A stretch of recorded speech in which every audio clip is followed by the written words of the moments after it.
Hello everyone, this is Mr-CFD, and today we're going to go through an interesting CFD investigation that we are going to call airflow modeling adjacent to a flying bird.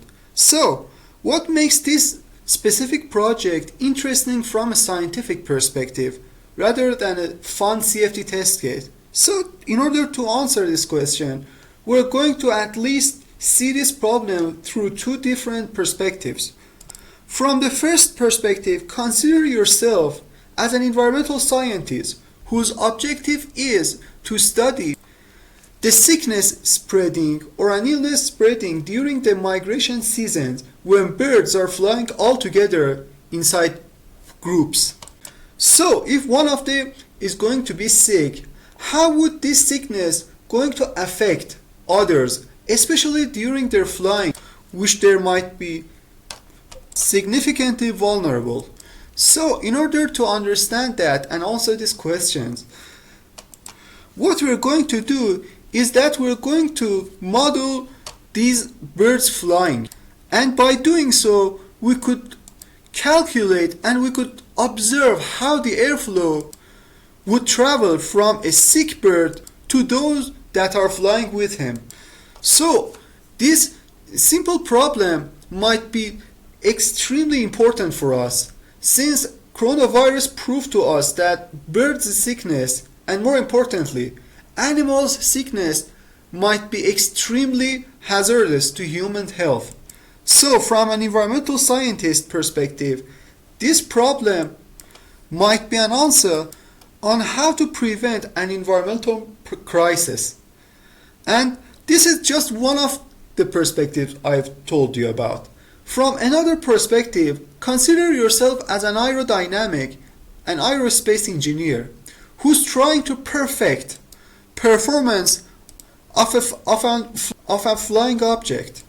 So, as we already know, the idea of flying was first and initially generated from the birds, and whenever we're trying to improve something, we are more likely to go back and understand how birds, bugs, bats, and other animals are flying, and by understanding that mechanism, we are really and much closer to approach to implement that mechanism in our industrial applications and improve our flying objects. So again, from an aerospace or aerodynamic simulator or an aerodynamic engineer, it's again an important challenge to understand the airflow adjacent to a flying bird. And for this, today we're going to talk about how you could model this phenomena, and more importantly, we are going to understand what parameters are most influensive for this specific problem. So now that we've understand the problem at hand and the importance of this modeling, what we're going to do is to create the geometry that's scientifically known as the computational domain. And afterwards, when we are satisfied with our computational domain, what we're going to do is to break this infinite domain into finite number of cells that we're going to call as mesh cells.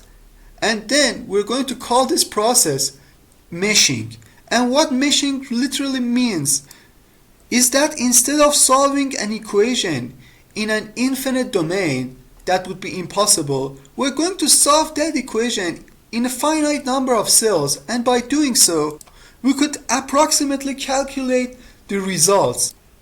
Furthermore, by decreasing the size of these cells, our approximate results are going to approach a more realistic result and close to the answers that we really have in our real world. So, how are we going to do that? First, we are going to create the geometry. And since this simulation is an aerodynamic based simulation, the geometry itself is not much interesting, and the airflow and the air flowing around this geometry has the highest importance for us. So what we're going to do is that we create a domain outside of this geometry, and what we're going to do next is that we simply subtract this big domain from our inner geometry, and what this gives us is the computational domain that represents the air flowing around our specific geometry. And afterwards we could simply go and select the meshing software and start the meshing process.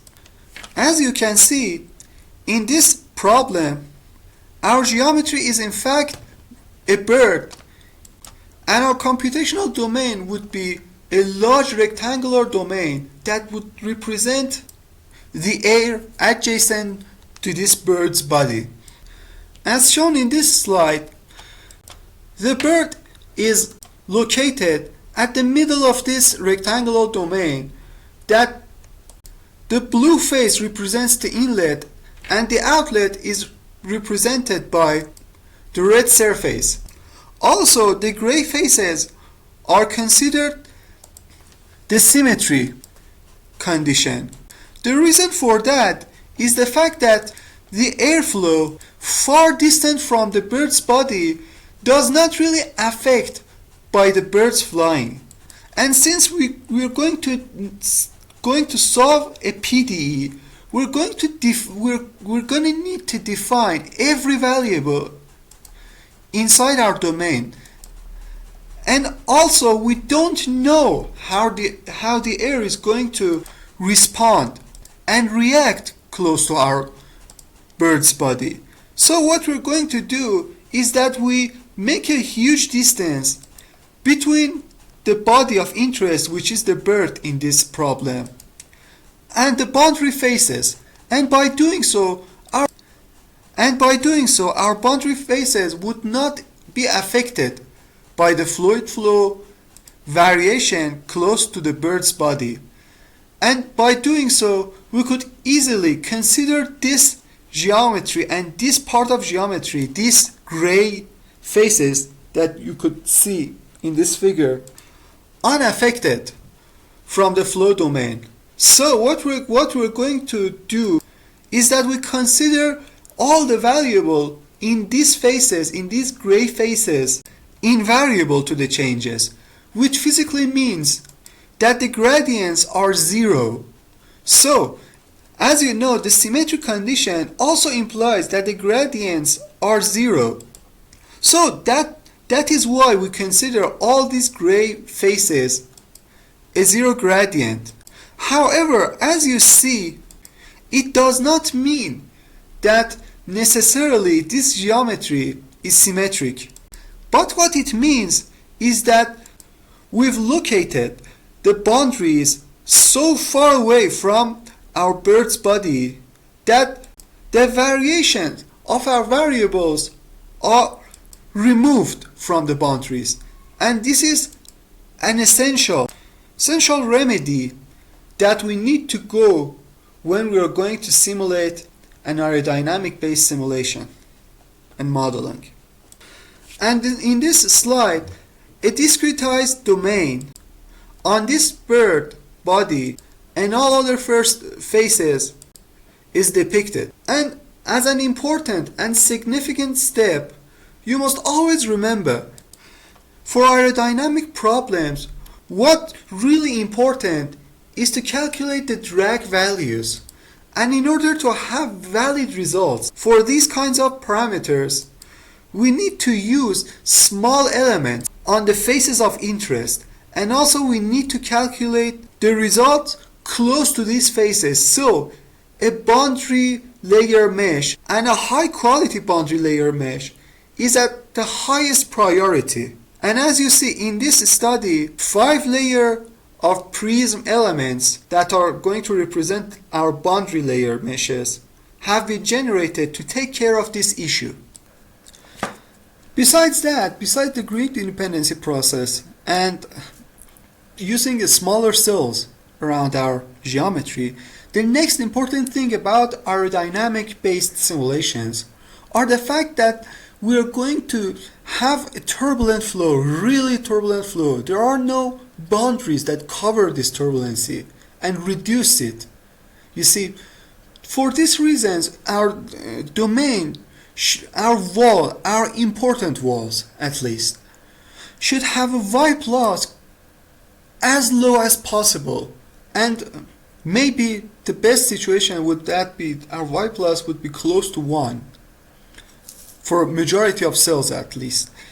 And what we're going to do, we have to lure our cells adjacent to the walls, and we have to use a specific type of elements known as prism elements or boundary layer elements.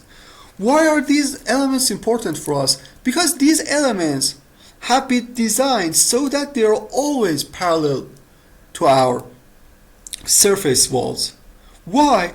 Because the domain, because the flow close to our walls would always be parallel to the walls. Why? Because the boundary layer theory implies that our flow is moving parallel close to the walls. And in order to have that in a simulation, we need to use a specific kind of cells known as prism cells. Of course, having a good quality prism cells is always a challenge in our CFD simulation and in our meshing procedure. However, for us to have a really accurate and grid independent simulation, we need to make these cells and sacrifice time in order to make a good quality cells close to the walls. And as you can see in this picture, we actually did that. Even for a complex geometry such as a bird's wing and feathers, we really need to do that. And the prism layers, as you can see, are rather different from tetrahedral elements that we're using for other parts and to fill the domains. After we are satisfied with the generated mesh, what we're going to do is that we're going to import our mesh into a CFD solver that would help us calculate our results. But before we're going to start the simulation and our modeling, it's really important to check the mesh and go through the general setup, which is going to be explained as follows. Under the General Setup tab, you can see different buttons from scales to units. By clicking on a scale, a new window will appear showing you the dom and extents of your geometry. Also, under the View Length Units section, you can see the default geometry units, which is meter in this project. Also, under the Scaling section, under the mesh was created in, you can change the settings in order to activate the scaling factors beneath that. For example, your geometry and mesh is designed in a software which its default unit was millimeters.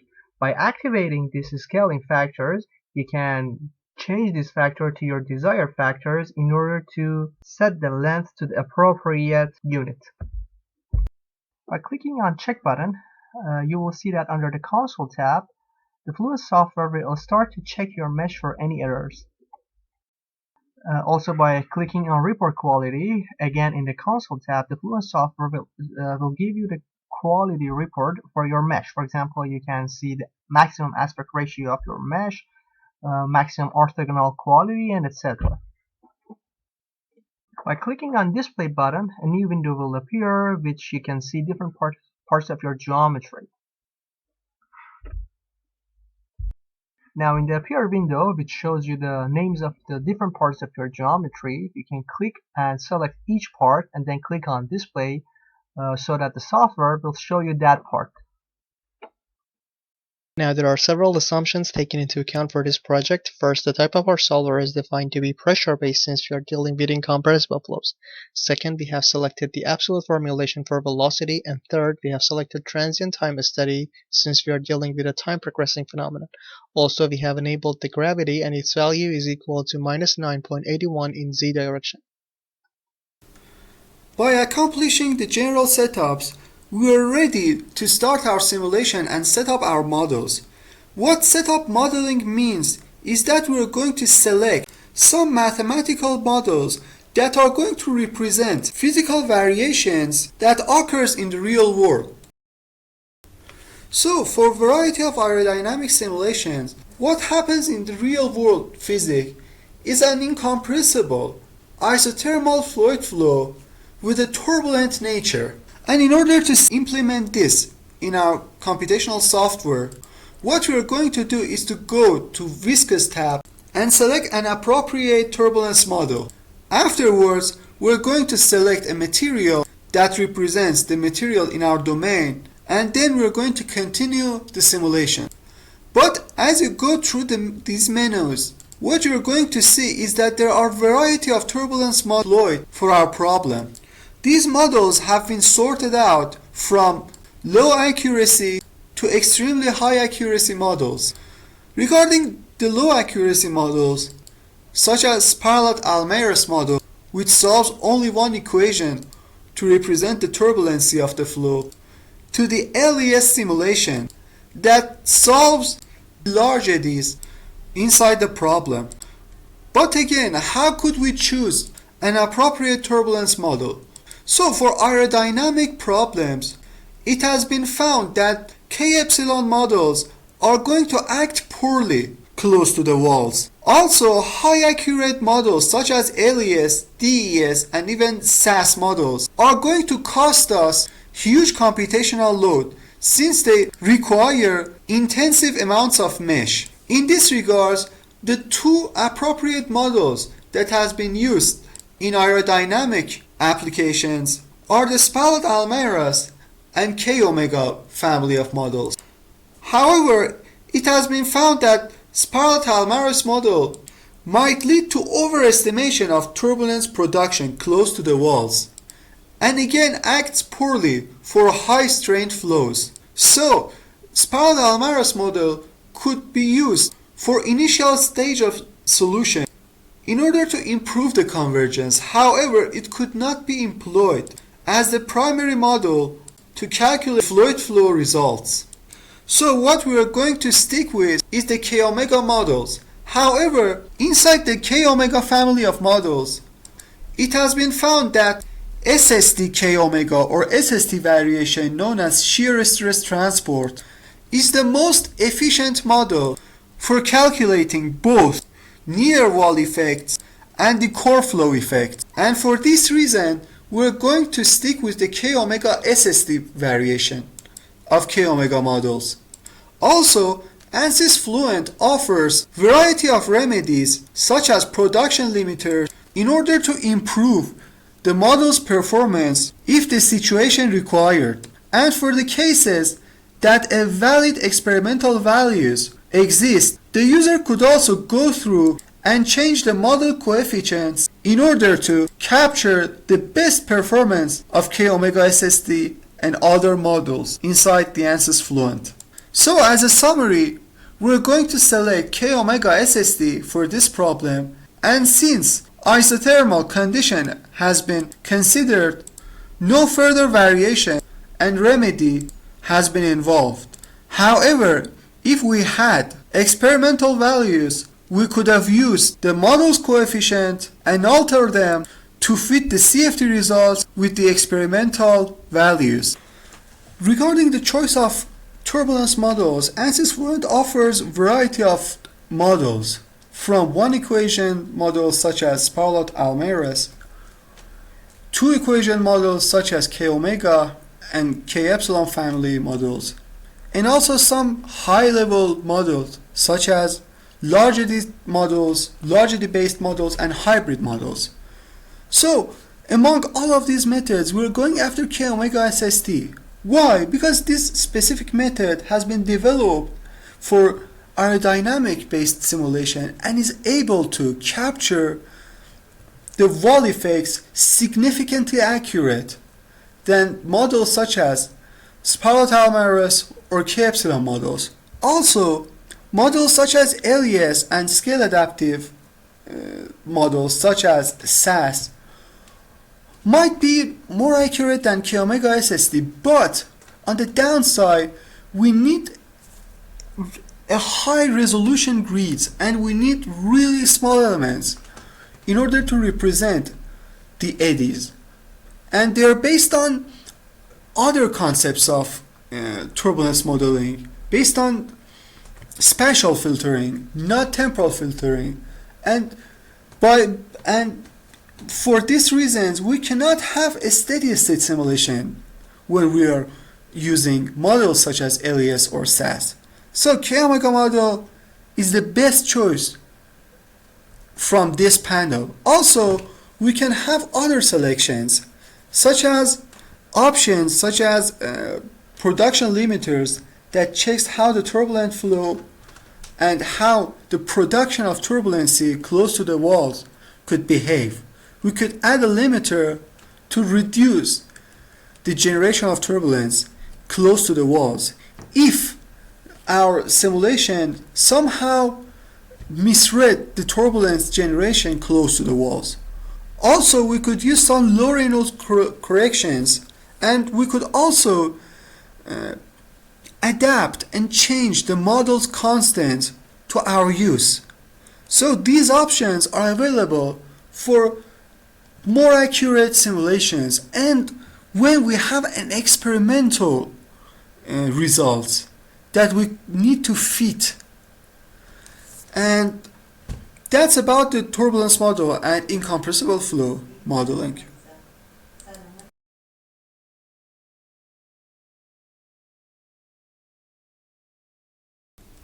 So after describing our physical model through the model tab, what we're going to do next is to select an appropriate material that could represent the physical material of the domain of interest. So in this problem, as we've discussed before, an isothermal incompressible fluid flow has been considered. So what we're going to do next is to go to the material tab, and since air has already been saved in the ANSYS library of materials, what we're going to do is just to select the air and modify the density and viscosity variable to match our problem.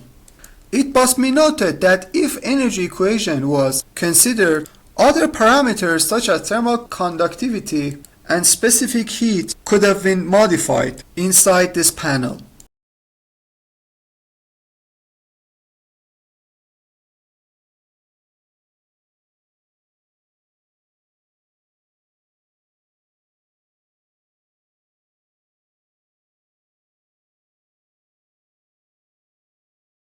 After specifying the material and the model, what we're going to do next is to allocate or associate each model and each material to its specific zone in order to calculate various physical phenomena all together. For this problem, the only phenomena that we're going to study is an incompressible isothermal flow. So the only thing that we're going to do is to select the air to our cell zone, and since no other phenomena such as porous media or some laminar zone existed in our flow, we do not need to alter any for our current zone. So what we're going to do is to simply open the cell zone condition or cell zone tab, right click on our cell zone and click open, and afterward we could just go through and simply select our desired material.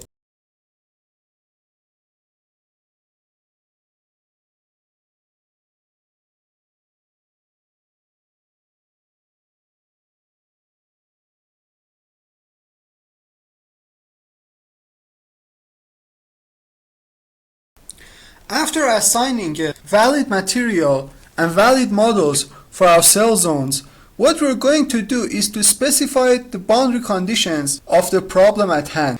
In the current study, our cell zone has been separated into 4 different boundary conditions. For the inlet, a fixed value of velocity inlet with low turbulence condition has been considered, while for the outlet, a zero gauge pressure and the pressure outlet boundary condition has been employed. For the birds, a no-slip boundary condition has been employed, while for the side walls, symmetry boundary condition has been considered due to having zero gradient situations on those walls.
Finally, regarding our wall, the bird's wall, the only setting that we should check is that the wall would be assigned no slip condition. And this might provoke a little problem for an elementary user, since an elementary user wants to see the birds moving rather than a no slip condition and a stationary geometry. But the fact is, we are using a relative velocity concept in which we are simulating an airflow with a specific velocity that interacts with the bird rather than a moving bird that goes with a specific velocity. And why we are doing it? Because if the bird was going to move, we need to use dynamic mesh based methods, and these methods are computationally expensive. However, if we use the tangential velocity concept, we don't have to go through the dynamic mesh procedure. We assign the bird's velocity to an inlet velocity, and we assume instead of bird moving, the flow is moving with that speed. And the results are comparably the same, because in aerodynamic based simulations that even NASA is doing on its aerofoils, same contribution and same methodology is used. And this methodology is valid through aerodynamic based simulations, where we have no boundary walls that might pose problems. For internal simulations, we in most of the cases we cannot use these types of relative velocity formulation. We have to make sure that if we're going to use this concept for other problems, this would be physically realistic.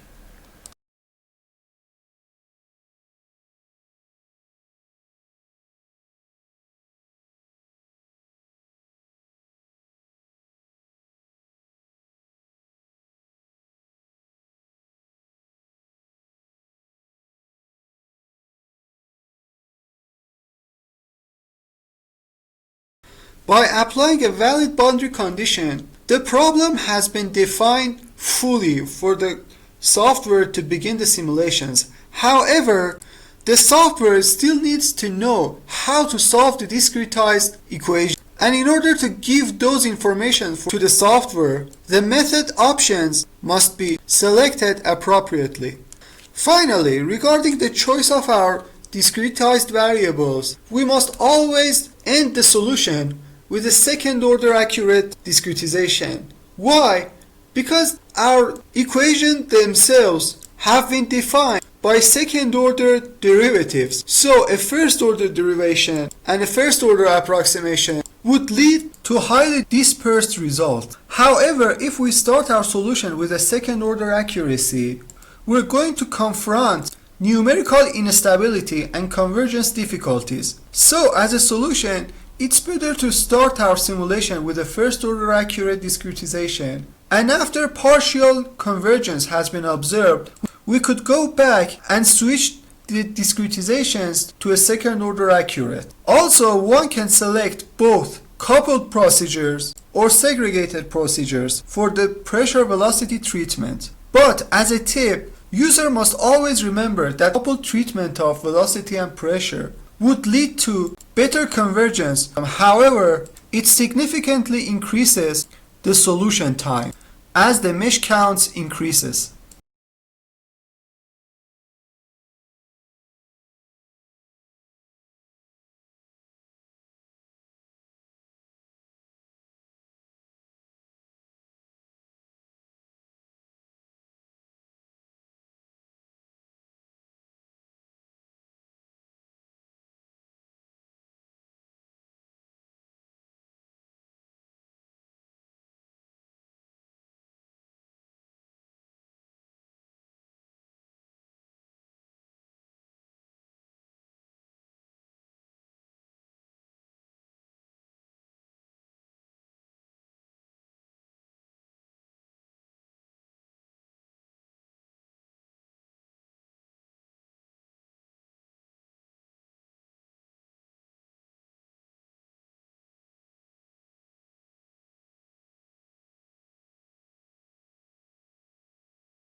Another important section that we should modify before starting the solution is to specify the relaxation factors that the solver employs during the solution calculation. For the coupled treatment of velocity and pressure, the predefined relaxation factors are more likely to give good convergence for a variety of aerodynamic and turbomachinery simulations. However, if one has selected a segregated treatment for velocity and pressure, such as simple C, simple, or piezo algorithm, the user should come here to the solution controls and lower the relaxation values if convergence difficulties have been faced during the initial iterations. It has been recommended to use the initial relaxation factors, and only if convergence difficulties was observed, the user can come back and reduce the relaxation factors. Now that the solution setups and the problem has been described for the software, the user could start the simulation. However, it has been recommended by a variety of sources that both convergence and accuracy of solution must be checked during the iterations, and residuals are not the only factor to indicate the convergence of the problem at hand. Since drag value is one of the important parameters in variety of aerodynamic and turbomachinery applications, drag values are also monitored during the solution. To do so, we simply right-click on the report definition and select the drag out of the options. Afterwards, what we're going to do is to select the wall that we want to calculate the drag on it and the direction of the flow that encounters the wall that we want to calculate the drag. We could also specify to write these values into the files or to plot the values during the solution. Also, an interested user could dive in and see the options and parameters that the report definitions could deliver during the iterations.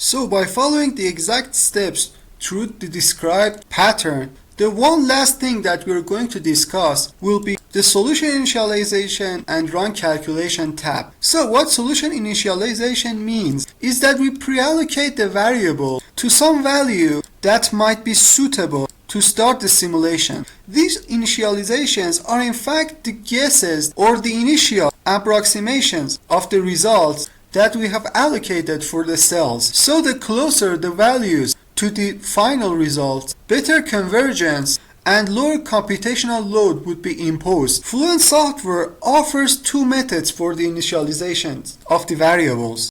The first method, known as hybrid method, solves a Poisson equation to calculate the variables from boundaries. On the other hand, in the standard initialization, we use specified variables from inlets or desired variables in order to initialize our variables. For aerodynamic or turbomachinery simulations, it is advised to use standard initialization with inlet values for high-speed flows and use hybrid method for low Reynolds problems. For this problem, we use standard initializations as an instance, and also we use inlet values to allocate our velocity and turbulent variables. Also, in the run calculation tab, we specify the maximum number of iterations for our simulation to proceed. However, if the convergence have been reached, the solution progress will be stopped automatically.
Finally, after the integrity of the result has been confirmed through either residuals or with the help of some other solution monitors, what we are going to do next is to observe the results and further investigate the phenomena at hand.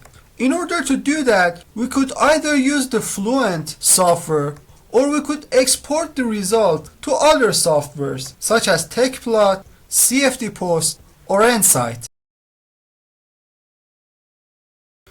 For the current study, it is decided to evaluate the result through the CFD Post software, and in order to do that, we first need to export the results into CFD Post software. So what we're going to do is that we're going to click on the File tab, then select Export option. On the Export option tab, we're going to select CFD Post and ANSYS template for the results and select the zones, boundaries, and variables we are desired to export. Finally, we could change the name and change the location of the CDAT file that is going to be written. ANSYS will automatically open the CFD Post and we could further evaluate the results.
Before starting our post process on the current geometry, due to the symmetric nature of this problem, only half of this computational domain has been used and the other half was considered as a symmetry situation. However, if we desire to have a post process on whole geometry, what we are going to do is to specify the symmetry plane. To do so, we could go to the zone tab, and under the mirror section we only need to define the mirror plane that was used to slice this geometry. For this problem, the YZ plane was the original plane that was used as the symmetry plane and was employed to slice this geometry to half. After preparing the geometry for the post-processing, what we can do is to create contours, streamlines, vectors, and do variety of process on the calculated data. For example, one of the most important parameters in aerodynamic simulations is the evaluation of y plus close to the influential walls. So what we are going to do here is to show the contour of y plus and evaluate the y plus values. The lower values of y plus indicates that the boundary layer has been resolved properly and the drag, lift, and values corresponded to the boundary layer are extremely accurate.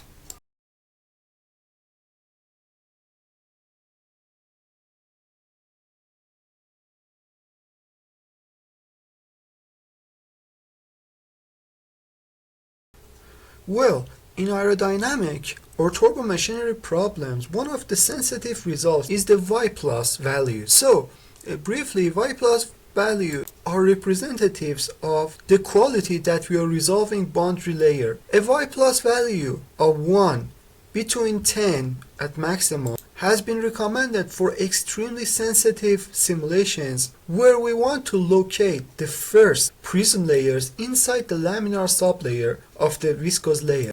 Although a low y plus value is essential to capture high quality results in the boundary layer, however, it is not a necessary requirement for every problem, and values below 60 could also lead to high quality results for K omega SSD model. In fact, models such as K omega SSD is able to resolve boundary layer for any y plus value below 300.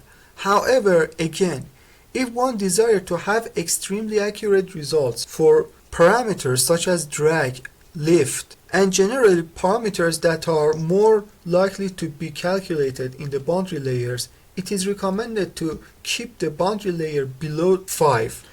For instance, in our current geometry, the maximum y plus of 44 has been reached in the bird's body. This indicates that a fair representation of boundary layer and viscose and buffer sublayer has been carried within the prism layers that are allocated adjacent to our boundary. Although by employing more prism layers, the y plus values would approach 1.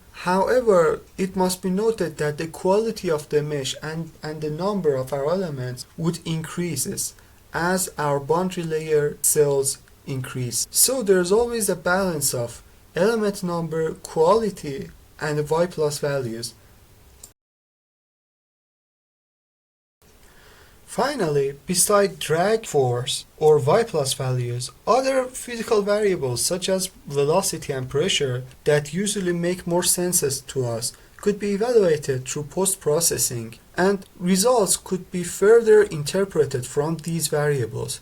For example, regarding the pressure, we could easily identify how the pressure drag might react close to our body if one is to look closely into the pressure contour. And regarding the velocity, the influence of the walls could be easily evaluated through looking into the velocity contour or even velocity vectors or streamline. And it is recommended that the user go through all of these tools in order to find out the characteristics of the flow that has been studied and to further manipulate the flow as desired.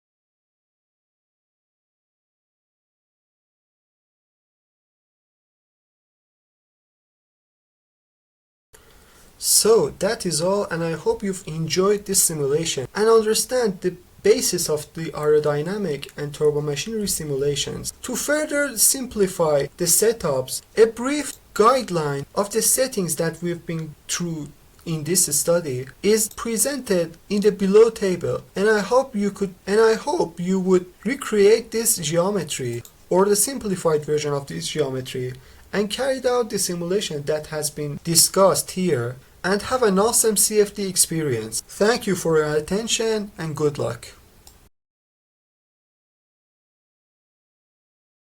To benefit from MR-CFD services such as training, consultation, or simulation, you can always come at info@mrcfd.com and contact our expert. Thank you and good luck.